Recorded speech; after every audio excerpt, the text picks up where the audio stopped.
দেশে যদি সুষ্ঠু নির্বাচন হয় তাহলে বিচার বিভাগ কখনো এত নির্মম এত নিপীড়কে পরিণত হতে পারে না। উচ্চ আদালতে বিচারক নিয়োগ এটা হচ্ছে আমি মনে করি বাংলাদেশের সর্বনাশের অন্যতম কারণ। আমরা কেউ লক্ষ্য করি না, আমরা সারাক্ষণ খালি নিম্ন আদালতে স্বাধীনতা নিম্ন আদালতে স্বাধীনতা বলে চিৎকার করি।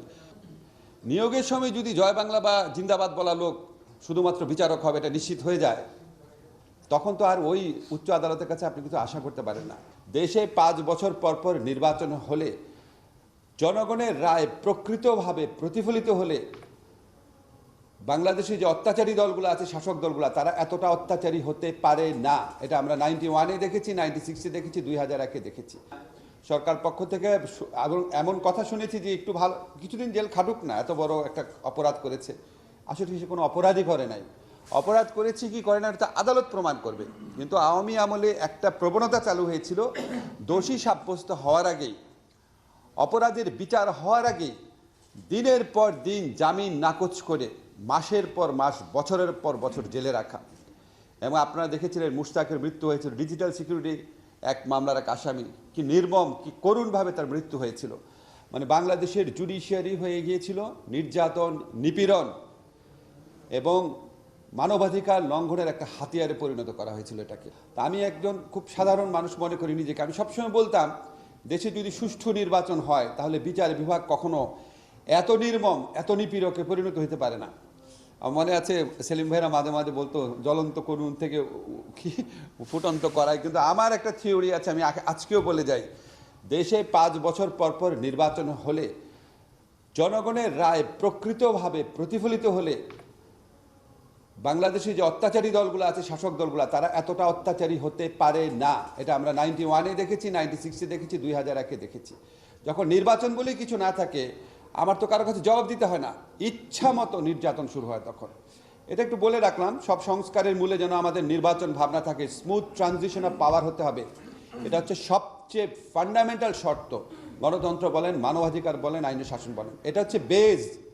শুধু নির্বাচন দিয়ে কি হবে এই সমস্ত কথা আর বলেন না। শুধু নির্বাচন দিয়ে কি হবে না হবে এটা যারা বলেন, 1991 থেকে 2011-12 পর্যন্ত বাংলাদেশ কিভাবে চলেছে, আর 2014 থেকে 2024 পর্যন্ত কিভাবে চলেছে, এটা একটু নির্মোহভাবে কম্পেয়ার করে দেখবেন। বসুন্ধরা টিস্যুতে ছাড়ের ছড়াছড়ি। বসুন্ধরা টিস্যু নিয়ে এলো নিশ্চিত ছাড়। এখন আমি বলি যে বিচার বিভাগের সংস্কারের দাবি যেটা, এগুলি তো পুরনো, মানে নতুন কোনো বিষয় না। এগুলি বহু বছর যাবৎ আমরা উচ্চারণ করে আসছি। আমার মনে আছে, আমার নিজেরই মনে আছে, কমপক্ষে বোধ হয় 20-25 বছর যাবৎ বাংলাদেশে এই কথাগুলো উচ্চারিত হচ্ছে যে উচ্চ আদালতে বিচারক নিয়োগের জন্য আইন করতে হবে, নিম্ন আদালতের প্রকৃত স্বাধীনতা নিশ্চিত করতে হবে, উচ্চ আদালতের জন্য একটা সেক্রেটারিয়েট গঠন করতে হবে, একটা স্থায়ী প্রসিকিউশন সার্ভিস করতে হবে, আমাদের যে প্রসিডিউরাল লগুলো আছে এখানে লুপহোলসগুলো অ্যাড্রেস করতে হবে যাতে মামলা এত বিলম্বিত না হয়, আমাদের অল্টারনেটিভ ডিসপিউট রেজলিউশন সিস্টেমটাকে আরও এফিসিয়েন্ট করতে হবে, কিন্তু আমরা জানি।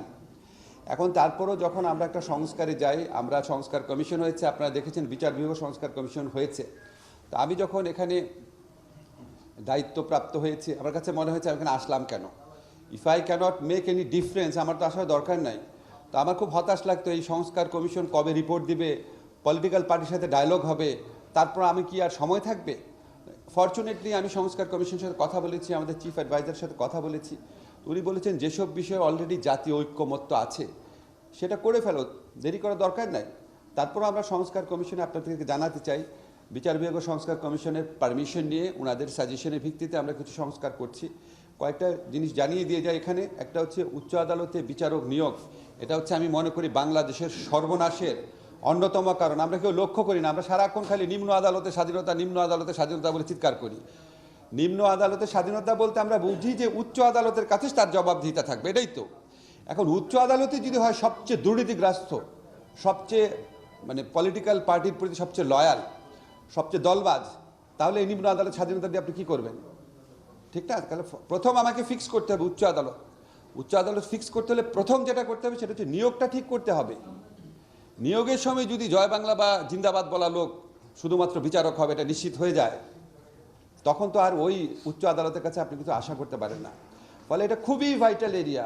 উচ্চ আদালতে নিয়োগের আইন যেটা, সেটা আমরা 3টা ড্রাফট আমরা পেয়েছি। একটা বিচার বিভাগের সংস্কার কমিশন করে দিয়েছেন, একটা মাননীয় চিফ জাস্টিস করে দিয়েছেন ওনার অফিসের মাধ্যমে, আরেকটা আছে, যখন আপনার মনে আছে 111 গভর্নমেন্ট আমরা যখন বলি, তারা তাদের আমলে একটা আইন করেছিল। সো 3টা ড্রাফট আমরা দেখেছি, অনেক কাছাকাছি, ফান্ডামেন্টাল বিষয়ে সামান্য কিছু মতভেদ আছে। তো বেসড অন দোজ 3 ল আমরা নিজেরা আইন মন্ত্রণালয়ের পক্ষ থেকে একটা বড় কনসালটেশন করে একটা আইন করেছি।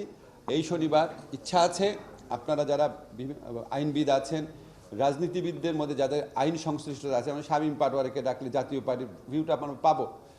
ঠিক আছে, এরকম একটা মানে দলকে রিপ্রেজেন্ট করেন বা দলকে রিপ্রেজেন্ট করা ছাড়াও সারাকে আমরা যদি ডাকি আমরা লিগ্যাল এক্সপার্টদের মতামত পাবো, বোরহান ভাইকে ডাকলে আমরা একাডেমিশিয়ানের মতামত পাবো। আমরা একটা ব্রড বেসড কনসালটেশন করবো এই শনিবারে, ইনশাল্লাহ যত দ্রুত সম্ভব এই আইনটা করব।